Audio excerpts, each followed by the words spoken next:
নমস্কার বন্ধুরা, আপনাদেরকে নমস্কার জানিয়ে আজকে আমি ব্লগটা শুরু করে দিচ্ছি। সকাল সকাল এই যে গরুর গোবরটা ফেললাম, গরুর গোবরটা ফেলে এদিকটা ঝাড় দেবো। ঝাড় দেওয়ার জন্য এই যে গরুগুলো রাতেবেলা এখানটা বেরিয়েছে, আর গোবরের মধ্যে শুয়ে দেখুন আমার লক্ষ্মী কী অবস্থা করেছে। আর এই যে কালীকে এখানটা রেখেছি, কালীর গায়ে, কালী এমনিতেই নোংরাতে শোই না, ভীষণ লক্ষ্মী গরু। আর কি হয়েছে একটা জিনিস দেখাবো, দেখুন গরুর পেটের থেকে কি বেরিয়েছে একটা। এই যে এটা কি কি জানি, আমি দেখে ভয় পেয়ে গেছি।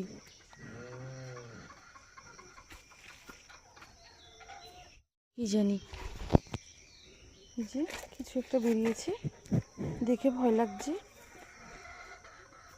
আমি তো প্রথমে ভয় পেয়ে গেছি, কি এটা বেরিয়েছে। এক্ষুনি গরু কি, এই গরুটা জাবর কাটছে, তো কাটতে কাটতে শুয়ে শুয়ে মুখের থেকে ঝপ করে এটা ফেলেছে। এই যে দেখুন, এরকম তো কোনোদিনও বেরোয় না, আজকে হঠাৎ করে এরকম বেরিয়েছে। আর আমি ভয় পেয়ে গেছি, কি হয়েছে। এই যে এগুলোকে সব সরাবো এখন সকালবেলা, এদিক থেকে সরিয়ে ওই খাবারের ওখানে নিয়ে যাব।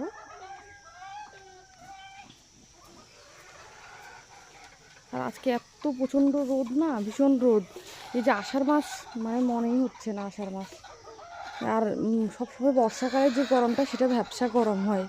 এই যে বাছুরটা এখানটা বেঁধেছি, আর ছাগলগুলো ঘরে রয়েছে, এখনও বের করিনি। ছাগলগুলো লেট করে বের করবো, লেট করে বার করলে বের করে ঘরে মানে এখন বার করলে না নোংরা করে ফেলে জায়গাটা এগুলো। আর এমনিতেই এই দিকটায় ভীষণ নোংরা হয়ে যায়, বাঁশ পাতা টাতা পড়ে না সেজন্য। আর ওই যে উঠোন টুন ঝাড় দেওয়া হয়ে গেছে, ঝাড়টার দিয়ে তারপরে এই দিকটা এসছি। এখন বলে এই দিকটা ঝাড়টার দিয়ে, যেহেতু পাতা পড়ে যায় না, সব পাতা এক্ষুনি ঝাড় দেবো, এক্ষুনি আবার পড়ে শেষ হোক, মানে ভর্তি হয়ে যায়। এই যে মুড়িগুলো বেরোনোর জন্য দেখুন কি অবস্থা করছে। এগুলো 3টে ডিম পেড়ে রেখেছে, 3টে ডিম পেড়ে রেখেছে। আর এই যে গরু, সত্যি কথা, এই গরু টরু মানে কোনো কিছু হলে না ভীষণ ভয় লাগে। আর আর আমার ওই যে সেই লাল গরুটা, একটু থেকে একটু কিছু হলে না শরীর খারাপ হয়ে যায়, এখন কেন কি জানি, প্রচণ্ড শরীর। আর প্রত্যেক দিন দেখো স্নান করাই, তবুও গরুটা এত নোংরা না, গরুটা মানে কি বলবো, এত নোংরা।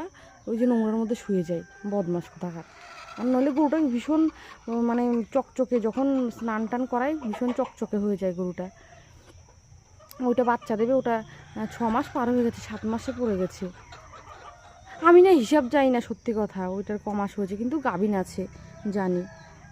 আর এই যে এটা তো বাচ্চা দিয়েছে, এটাও কয়দিন বাদে পাল খাবে। আর এই যে কী যে একটা বেরিয়েছে, সত্যি কথা আমার ভীষণ ভয় লাগছে, এটা কি বেরিয়েছে। এরম করে বেরোলে তো, এরম করে কি যে কি আবল তাবল কী সব খেয়ে নেয়।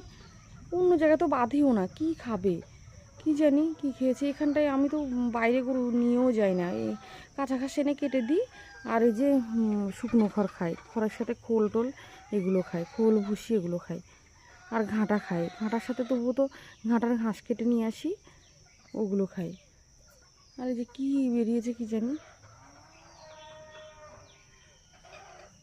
এই যে গরুটা কেমন হাঁপাচ্ছে। এই গরুটা না জাতটা ভালো না, এই গরুটা ভীষণ বড় সড়ো গরু হলে কী হয়েছে, দুধ কম হয়, কিন্তু ওই গরুটার দুধ ভীষণ হয়, অনেকটাই দুধ হয়, অনেকটা দুধ হয়।